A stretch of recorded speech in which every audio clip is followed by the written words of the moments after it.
Aujourd'hui, j'avais envie de t'inviter pour que tu puisses juger et surtout comparer la nourriture française du Québec versus celle de chez toi. Des kebabs, des tacos, du crousti.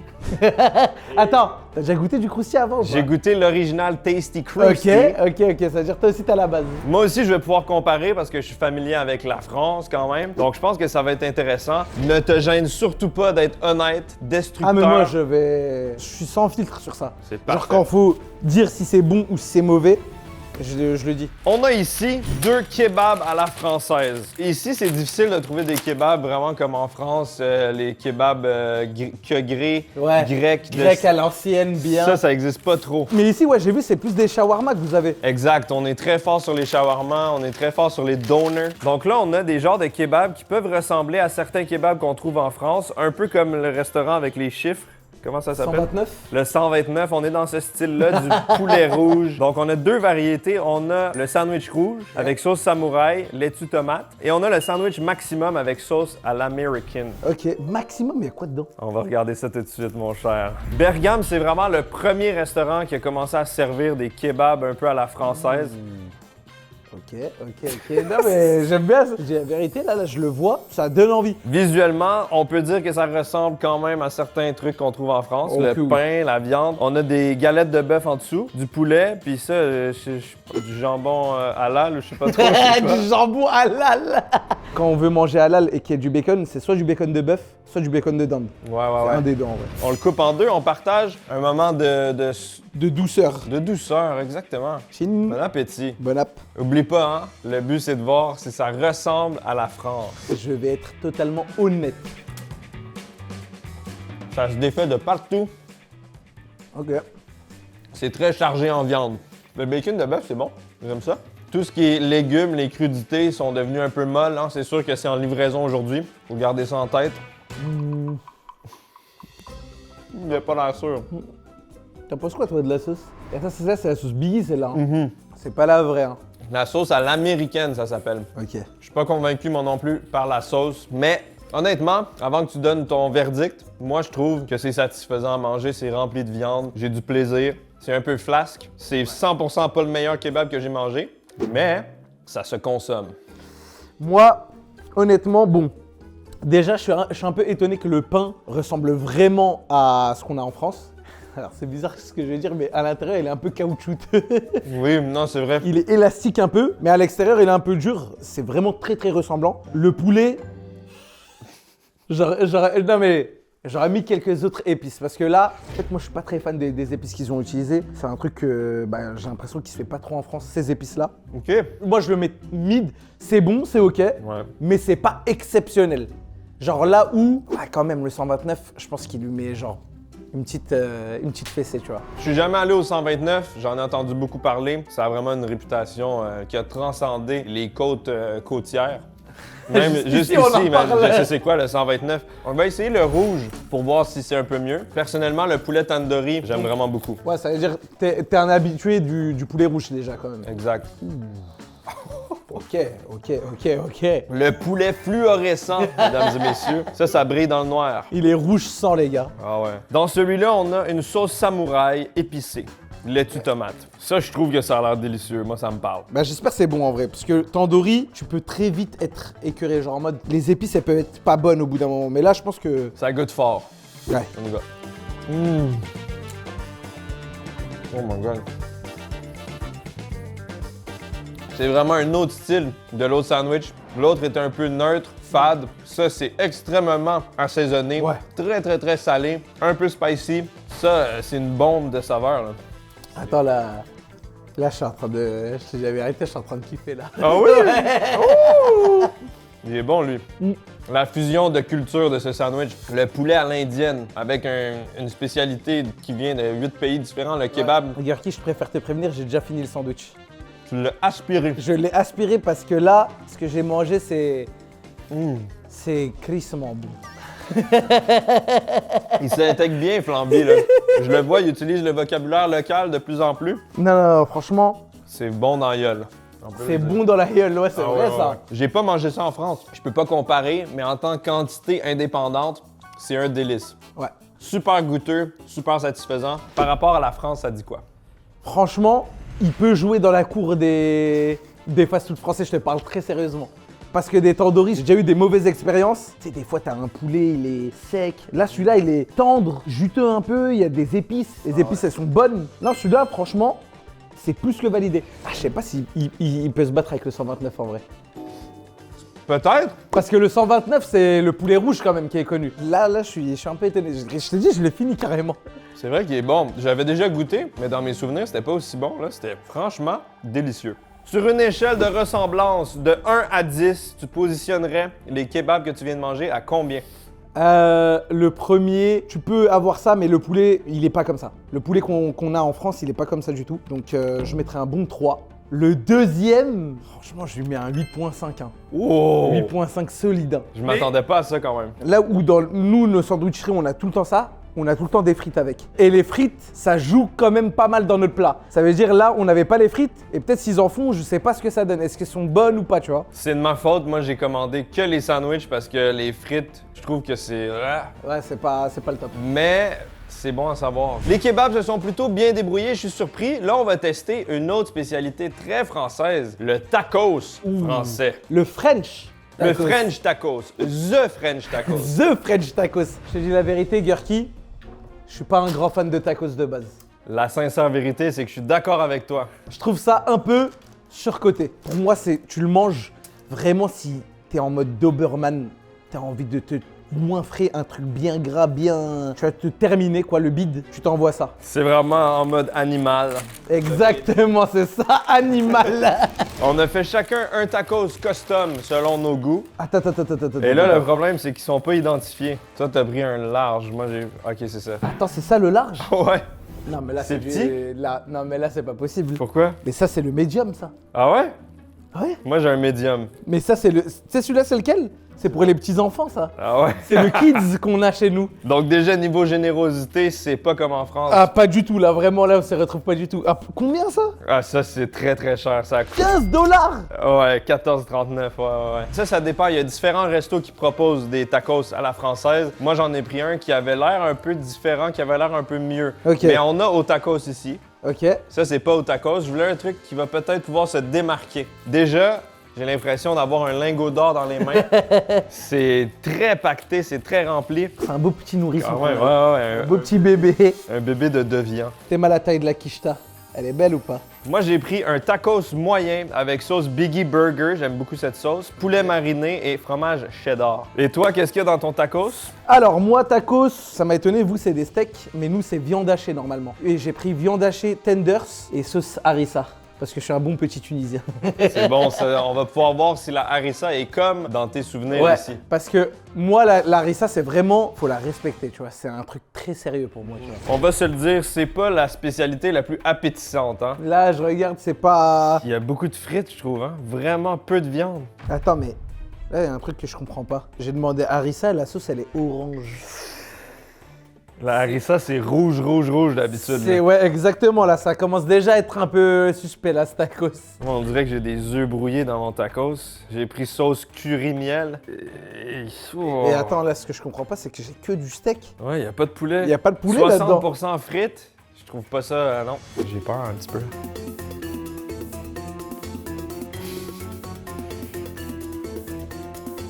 Animal. C'est primitif. Une spécialité animale pour un animal. Oh merde. J'ai l'impression de manger un wrap aux frites. Ouais. Des frites molles, de la patate surcuite. Ça manque vraiment de viande en fait. J'ai quasiment aucune viande. Je peux te jurer qu'ils ont oublié le poulet, là. Il y a aucun poulet. Faut bien s'hydrater, là, pour le manger, parce que le gros morceau de pomme de terre qui vient se bloquer dans la gorge... Je pense qu'on pourrait isoler une maison avec ça. Facilement. BTP. Tu mets ça dans les murs là. En ce moment, il y a des soucis sur les routes de Montréal. T'envoies des bons petits parpaings comme ça, Pour direct. les nids de poule, c'est parfait. Ah, c'est pas bon, hein. Elle est où, la sauce fromagère? Exact, il n'y a aucune sauce fromagère. Normalement, c'est quelque chose de bien crémeux, Ouais. gourmand, très riche. Est-ce que tu sens la harissa aussi? Mais il y a aucune harissa, regarde, la sauce, elle est orange. Peut-être je suis fou, hein. Peut-être que la harissa, elle a changé, mais... C'est exactement le genre de mets qui aurait dû rester en France. Ça ne méritait pas de venir ici, ça. Non, franchement, c'est un petit coup dur, les gars, là, ce que je suis en train de manger. Mais c'est mangeable, attention. Déjà que ça coûtait cher, en plus, t'en as pas pour ton argent. Ça, c'est la plus grande frustration pour moi. Quand tu payes cher dans un restaurant, puis en plus, c'est pas bon. Ça me dérange pas de payer cher quand c'est bon, là, c'est pas Tu bon. payes cher, c'est petit, c'est pas bon. Donc, Flamby, j'ai des petits doutes, mais selon toi, c'est combien sur l'échelle de ressemblance? En termes de ressemblance, bah, c'est fat. Ça, je peux pas le retirer. Maintenant, en termes de ressemblance, on est à un bon 2, allez, 2. Non, 3, tu sais quoi, 3, parce qu'il y a la tortilla quand même. Là, franchement, là, je suis vraiment déçu. Non, c'est vraiment un désastre. J'avais aucune attente, mais je suis déçu moi aussi. Il y a d'autres restaurants qui proposent des tacos français beaucoup mieux que ça. On va pas faire une trop grande généralisation, mais pour ce tacos précis, c'est terrible. J'espère vraiment que la prochaine spécialité va rehausser le niveau. Une mode alimentaire typiquement française qui s'est rendue jusqu'ici, c'est les croustilles. Il y en a partout, partout, partout. Si tu penses qu'ici, il y en a partout, va falloir que tu ailles faire un petit tour en France parce que là... Je me dis pourquoi il y a pas mille et une façons de faire du riz et du poulet. Tu sais qu'en France, là, on commence à parler de la croustification du Il marché. y a vraiment un terme pour ça. Ouais, tout commence à se croustifier. Je te parle vraiment sincèrement, là, Gurki. La croustification du Québec, mesdames et messieurs. Ouh, attends, c'est des grosses barquettes quand même. Tabarnak! Barquette reveal. Ça, c'est ce qu'on appelle un gros tas. Pour résumer, là, le crousti, c'est du riz, du poulet pané coupé en morceaux, 2 sauces, une sauce thaï, un peu à l'asiatique sucrée, une sauce blanche, des oignons frits, et là, on a un peu de persil, mais c'est pas tout le temps, le cas, je pense. Généralement, en France, nous, pourquoi ça marche autant? C'est que ça coûte pas si cher que ça. Et t'as une grosse quantité. T'as des protéines, t'as du riz, t'as des bonnes sauces, t'as des oignons frits. Tu sais, c'est vraiment un plat pour les jeunes. Adolescents, Ok. tu manges dehors, je t'envoie un crousti. C'est un plat juste pour te blinder. 14,99 le crousti. Un plat à 14 $, c'est ok ou c'est cher? Pour cette portion, je trouve que ça peut être quand même abordable. Ok. Généralement, on mange difficilement en bas de 10 même dans les restos, 20 minimum. Donc, on va goûter à ça. Hein? Qu'est-ce que t'en penses? Tu sais que là, ce que je suis en train de voir déjà de 1, tu vois la sauce blanche? Mhm. Normalement, c'est pas ça. Elle est un peu plus jaune. Et c'est plus une mayonnaise travaillée. Après, on va voir. Regarde-moi ça, la belle bouchée croustifiée. Oh là là, bon appétit, mon croustipote. Mon mon crabe croustillant. Mon petit Bobby éponge. Ah! Oh my god! Wow. En fait, je pensais qu'on avait... Avec le taco, c'était pire, mais là, ça commence... C'est dégueulasse, man. Par où commencer? Parce que là, ce qu'on vient de manger, c'est très grave, là. Non, mais c'est pas possible, non. En fait, tu peux pas être un humain sensé et normal et manger ce crousti-là. Là, c'est impossible. Je pense que c'est un des poulets les plus secs que j'ai ingéré. Il n'y a rien de bon dans ce que j'ai mangé. Même le riz n'est pas bon. Le riz est sec, dense. Le poulet est pas bon, dur, sec, même pas croustillant. Ça s'appelle crousti, il n'y a rien de croustillant. Même les oignons croustillants sont pas croustillants. Ils sont moelleux. La sauce blanche, elle a un côté un peu fromager, laitier, douteux, ranci, genre pas bon. En fait, là, le pire dans tout ça, je dis la vérité. Hein. Déjà, le poulet, il était atroce. Je ne sais pas qui a fait ce riz, mais il faut vraiment l'emprisonner. Je sais qu'il y a une prison, elle s'appelle la prison Bordeaux au Québec. Il faut vraiment l'emmener là-bas. Parce que là, c'est... T'en reprends? Ben, je vais le faire, Flamby. Vas-y. Je vais le faire. Je vais oser. Sois courageux, sois vraiment courageux.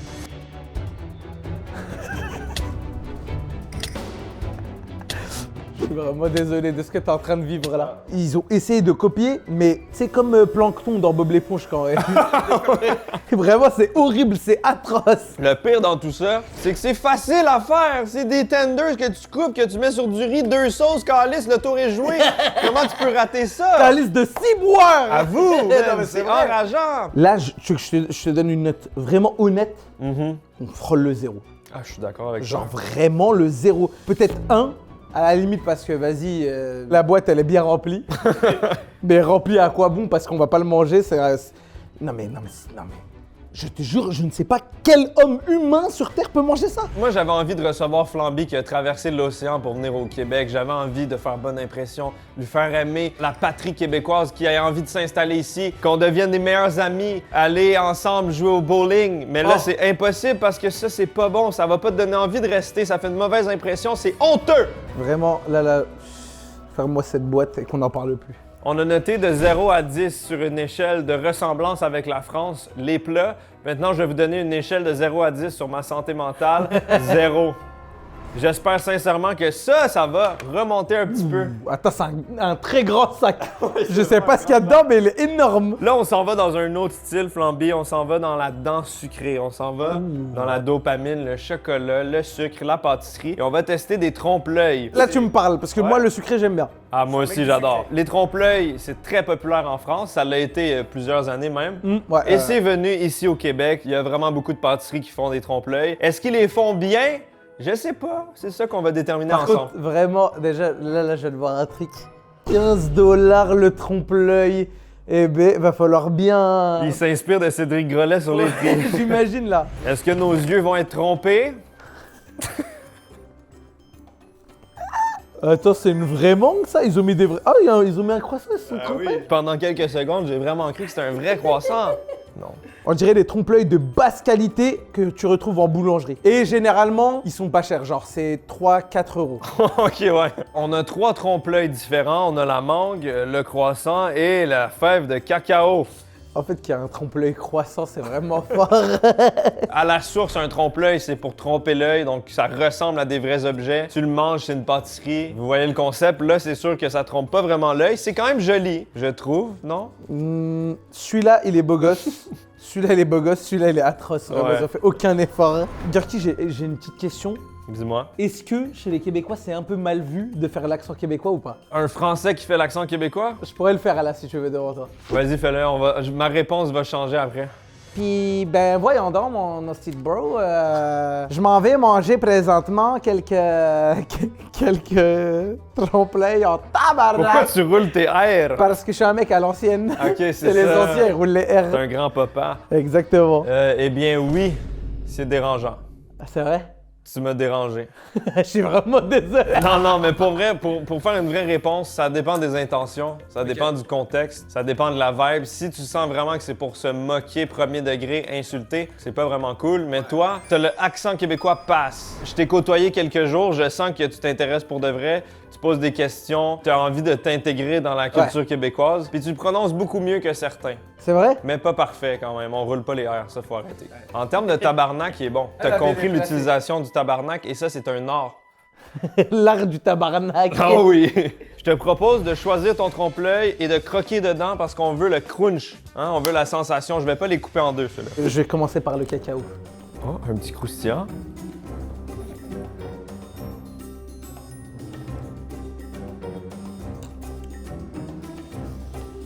Oh, la longue inspiration. Honnêtement, il est bon.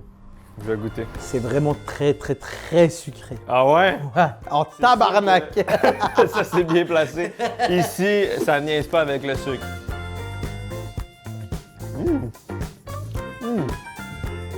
T'as vu? J'ai différentes critiques. Un trompe-l'œil, le but, c'est qu'il y ait différentes textures. Tu as tout le temps la couche croustillante. Mais là, à l'intérieur, il y a du caramel, il y a une ganache, il y a un gâteau, mais tout est un peu mou. Ouais, c'est vrai ça. Donc, d'avoir un truc un peu plus croustillant dans le milieu aurait été cool. Au niveau des saveurs, c'est vraiment bon. C'est du caramel, c'est du chocolat, c'est très sucré. Franchement, pour te louper avec ça, faut vraiment le faire. Moi, je valide. Par contre, c'est vraiment, vraiment, vraiment sucré. Mango! Les mangues, je trouve que ça a beaucoup de potentiel. Ça peut être rafraîchissant, peut-être que ça va pas être trop sucré, on va voir. Je vais taper un gigacro, mon pote. Ouh. Ah ouais, c'est du croquant là par contre.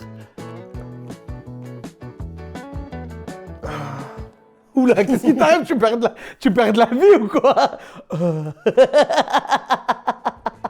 Qu'est-ce que j'ai mangé? J'essaie de comprendre l'intérieur, mais ça s'est décomposé. Je pense qu'il y a des dés de mangue, une petite purée de mangue, une mousse à la mangue. C'est très manguier, c'est très fruité. J'ai l'impression de croquer dans une mangue. Une vraie mangue. Une mangue, mais genre... Une mangue qui s'est bien collée quoi. Qui s'est bien collée avec de la pâte. Non, ça ressemble à une mangue. Même la carapace? Non.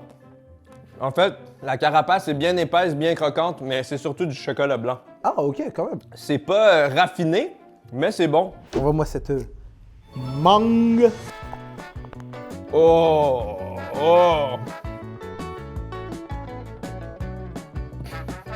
Attends, je goûte un peu. C'est bon signe si tu dois regoûter. Ok. Elle est très chimique cette mangue quand même. Je suis pas sûr que ce soit de la vraie mangue. Honnêtement, la carapace, je suis pas trop fan. On dirait du beurre. Et la mangue, moi, je la trouve un peu chimique. Les vrais trompe-l'œil, c'est censé être raffiné, pas trop sucré et... Des contrastes de texture. Ouais, exactement. Là, on a vraiment un truc moelleux, chimique et beurré.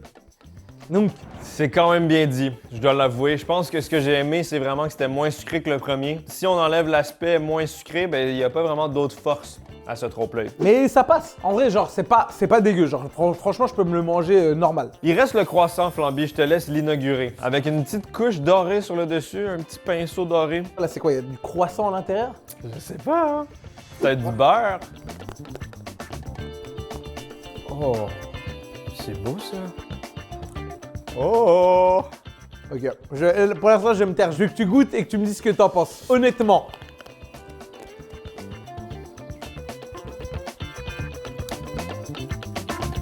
Je pensais pas que le croissant, il allait jouer un bon football comme ça. On sent beaucoup la vanille, mais c'est à quelle saveur? J'ai l'impression qu'il y a du caramel un peu aussi, non? Ou je suis fou peut-être? Ouais. Caramel, il y a une sorte de petit biscuit en bas. Après, c'est de la crème, crème un peu à la vanille. Moi, j'ai bien aimé. Ok, il renvoie, c'est qu'il a vraiment bien aimé. J'aime beaucoup. Franchement, le croissant, c'est peut-être un des meilleurs des trois. Je parle Je sérieusement. pense que c'est le meilleur aussi. Cacao, ça goûtait juste le chocolat, un peu le caramel. Ça goûtait la mangue. Mais lui, il y a comme un peu plus de complexité. Tu sens la vanille, il y a quelque chose d'un peu grillé. Il y a du caramel, il y a du gâteau. Même la crème, elle est plus... J'ai l'impression qu'elle est un peu plus lourde que les autres. Les autres, elles étaient un peu plus liquides. Ouais, ça a l'air plus travaillé. Honnêtement, c'est pas mauvais. Ça ira pas jouer avec les grands pâtissiers de Paris, etc. Mais ça peut bien rivaliser avec une petite boulangerie de quartier, tranquillement, qui vend des trompe-l'œil. Est-ce que ça vaut 15 $? Je pense pas non plus. C'est vraiment pas du niveau de Cédric Grolet puis de l'origine du trompe-l'œil en tant que tel, mais c'est une bonne façon de rendre le trompe-l'œil un peu plus accessible sans aller à Paris. Si je devais mettre une note, je mettrais un bon 6.5. C'est ok, c'est un peu au-dessus de la moyenne, parce que je m'attendais vraiment à perdre avec ce qu'on a eu avant là. J'ai goûté des trompe-l'œil en France, j'en ai goûté ici aussi. Effectivement, 6.5, je trouve que c'est une note fair, c'est mérité, c'est équilibré. Ça fait quand même du bien d'avoir quelque chose d'un petit peu mieux que le croustille qui va vraiment mentalement endommager. Tu sais, Gurki, moi j'ai envie de te faire goûter quoi ou pas un jour? Tu veux me faire goûter quoi? Des spécialités tunisiennes. Ah, j'aimerais ça. C'est que la street food en Tunisie, c'est du haut niveau. Hein. J'aimerais vraiment ça. En plus, c'est une destination qu'on prévoyait peut-être visiter, donc j'embarque. Ok. On se serre la main là-dessus. On serre la pince. La pince est serrée. Oh, t'as du muscle. On a vécu beaucoup de choses ensemble aujourd'hui, Flamby. Des hauts, des bas, des très très bas. Ça a été difficile. Mais parmi tout ce qu'on a mangé, est-ce qu'il y a au moins une chose que tu as préférée, que tu t'es dit, ça au moins, c'était bon? Celui que j'ai le plus préféré et qui m'a surpris en termes de goût carrément, le sandwich tandoori. Vraiment, celui-là, les gars, comme j'ai dit, il peut vraiment venir rivaliser avec ce qu'on a en France parce que les épices, c'était vraiment maîtrisé. Ben, je suis 100% d'accord avec toi. J'ai le même choix que toi. En fait, j'ai l'impression que c'était la seule chose qui était bonne aujourd'hui. Avec les trompe-l'œil un peu, qui montent Ouais, le c'est niveau. vrai, les trompe-l'œil un peu. Et les gars, Gurki m'a fait goûter à la poutine. Il a mangé une poutine pour la toute première fois de sa vie. Ouais. C'est dans son vlog. Si la vidéo est sortie, on met ça dans la description. Allez voir ça. Si jamais tu reviens, ça serait vraiment cool d'aller sur le terrain, le rinté montréalais, puis d'aller goûter des choses en personne. Moi, c'est sûr que je vais revenir. Yes! C'est sûr et certain. Les gars, je vous dis vraiment, le Québec et Montréal, c'est vraiment de la frappe. Merci beaucoup d'avoir regardé. Allez voir les réseaux de Flamby et on se revoit pour une prochaine vidéo, peut-être avec Flamby en France ou au Québec. Likez et abonnez-vous les gars.